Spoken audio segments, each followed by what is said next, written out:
আজকে উল্টো রথ, সেজন্য আমি আজকে লোকনাথ বাবার বাল্যভোগটাই রান্না করব, কারণ আমরা উল্টো রথের দিন নিরামিষ খাই। তো প্রথমে আমি সেজন্য তেল গরম করে নিয়েছি, তেলের মধ্যে একটু ঘি দিয়েছি, তারপর এলাচ আর দারচিনি তেজপাতা দিয়ে একটু ভাজা ভাজা করে সেটার মধ্যে হালকা অল্প পাঁচফোড়ন আর হচ্ছে আদা বাটাও দিতে পারেন আপনারা। আমি আদা বাটা দিইনি, আমি আদা একটু ছেঁচে দিয়েছি। তো এগুলোকে দিয়ে ভালো মতো একটু ভাজা ভাজা করে নেব, যাতে সুন্দর একটু ফ্লেভার আসে। দেন এরপর হচ্ছে আমি যে পোলাওর চাল আর হচ্ছে মুগ ডালটা আমি আগে ভেজে রেখেছি ভালো মতো, ভাজাটা আর দেখালাম না, ভেজে ধুয়ে ঝরা দিয়ে রেখেছি, মানে ঝেড়ে রেখেছি আর কি, যাতে করে পোলাওটা রান্না করলে বা ডালের মুখটা রান্না করলে যাতে ঝরঝরে হয়। তো যাই হোক, চাল আর ডালগুলো আমি দিয়ে দিলাম তেলের মধ্যে, এরপর ভালো করে এগুলোকে ভাজা ভাজা করলাম। ঠিক ভাজা করার সময় এখানে অল্প পরিমাণ একটু লবণ দিয়ে দিব। লবণটা আসলে ভাজার সময় দেওয়ার কারণটা হচ্ছে, আমি সাথে বিট লবণও দিয়েছি।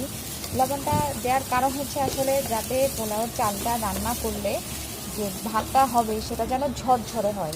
হ্যাঁ, সেই জন্য আসলে এই লবণটা আগে দেওয়া। তো যাই হোক, এরপর এই লবণগুলো দিয়ে আমি ভালো মতো চাল আর ডালটাকে একদম ভাজা ভাজা করে নিচ্ছি, যাতে সুন্দর একটা ফ্লেভার আসে। অলরেডি একটা ফ্লেভার আসছে, যেটা আপনারা পাচ্ছেন না।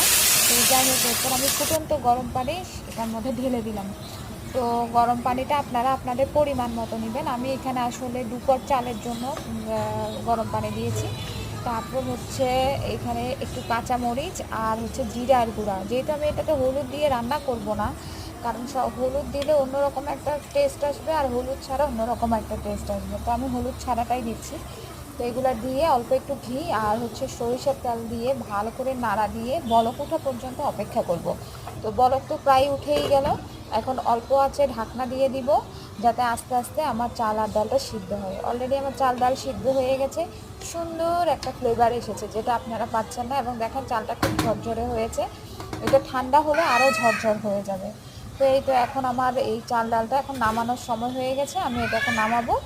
তো এটাই হয়ে গেছে আমার লোকনাথ বাবার বাল্যভোগ উল্টো রথের দিন। তো নিরামিষ, এটার সাথে আমি পটল ভাজি আর আলু ভাজিও করেছি। আর অবশ্যই আমার এরকম রান্না দেখতে হলে আপনারা আমার চ্যানেলটাকে সাবস্ক্রাইব করে আমার পাশে থাকবেন, আর অবশ্যই লাইক কমেন্ট শেয়ার করবেন। তো আজকের মতো টাটা, বাই বাই।